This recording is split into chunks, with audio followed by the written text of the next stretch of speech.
Every single month, before rent, before groceries, before anything else, she paid one bill first. And for years, I had no idea why. In the last video, I told you how she started. A farming family, a city where she knew no one, a job in the cleaning crew of a grocery store, a grandfather who gave her 2 years, and a financial education she never forgot. But starting is the easy part. Anyone can start. What she did next, every week, every month, for years, is the part that actually built our life. And today, I'm going to show you exactly what that looked like. Because if you're a single parent right now, this might be the most practical episode we've ever done. Stay with me. She worked the closing shift most nights at the grocery store.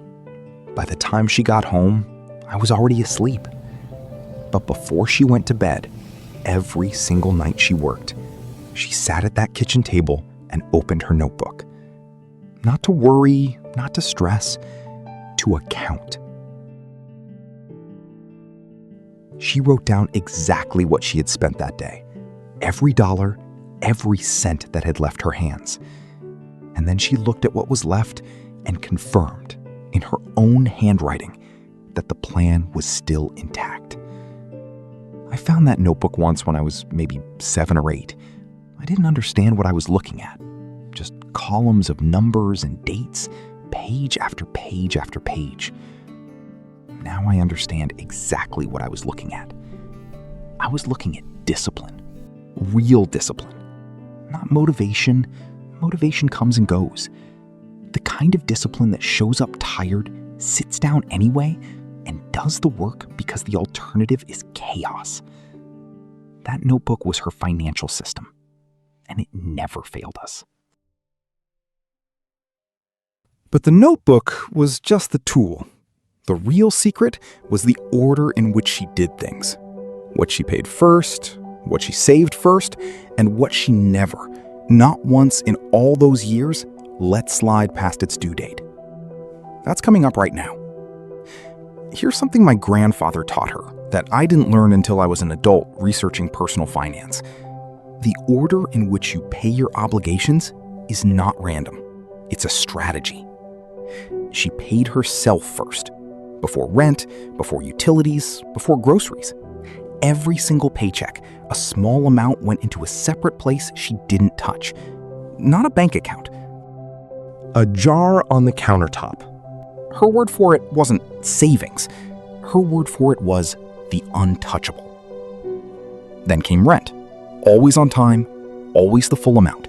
Never a day late. Then utilities, then groceries. Then everything else. In order of importance, never by impulse. I asked her once why she was so rigid about it, why she never moved things around when money was tight. She said something I've never forgotten. The moment you start deciding which bills can wait, you've already lost control. Because the bill doesn't wait, it grows. And a bill that grows is a bill that eventually owns you. She had no credit score, no financial advisor, no app on her phone. But she had something more powerful than all of those things combined. A reputation with herself. A promise she made every month and kept every month, without exception. Today we call that a credit score. We call it financial reliability. We call it building trust with lenders. She called it basic respect. For herself, for the people she owed, for the life she was building. And that reputation, built one on-time payment at a time, is what kept us stable for years. But here's the part that surprised me the most when I finally put it all together as an adult. The jar on the countertop, the Untouchable, was doing something she never explained to me. Something that took me years to understand. It's coming up right after this. The jar wasn't just savings. It was a buffer. Every financial expert in the world will tell you the same thing. The single most destabilizing force in a low-income household is an unexpected expense. A medical bill, a car repair, a broken appliance, something that costs $200 or $300 that you didn't see coming. For most families living paycheck to paycheck, that unexpected expense becomes debt. And debt, as we talked about in the first video, grows. My mother never had debt from unexpected expenses, not because nothing unexpected ever happened, because she had the jar. She didn't call it an emergency fund. She didn't read about it in a book. She just understood, intuitively, that life will surprise you. And the only question is whether you're surprised with options or surprised without them. Every week, a small amount, sometimes just a few dollars, but consistent, always, without fail. Over months, it grew. Over years, it became something real. Not wealth, security. And security, for a single parent raising a child alone, is worth more than almost anything money can buy. If you're watching this and you don't have an emergency fund yet, I'm not going to tell you to save 3 months of expenses. Start with $20. Start with $10. Start with whatever doesn't break the budget. The amount matters less than the habit, and the habit, once built, is almost impossible to break. My mother proved that in a notebook, one column at a time. She never talked about money as something to be feared.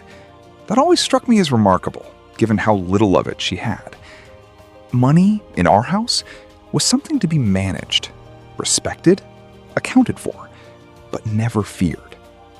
I think that's because she was always in control of it, even when the amounts were small. She knew exactly what was coming in, she knew exactly what was going out, and she knew that the jar on the countertop was there for whatever came next.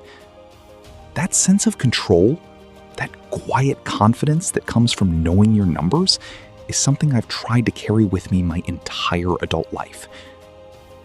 She built it from a grocery store paycheck, a handwritten notebook, and a discipline that never took a day off. No app, no financial advisor, no salary worth bragging about. Just a system and the commitment to honor it. That's what financial stability actually looks like for most people.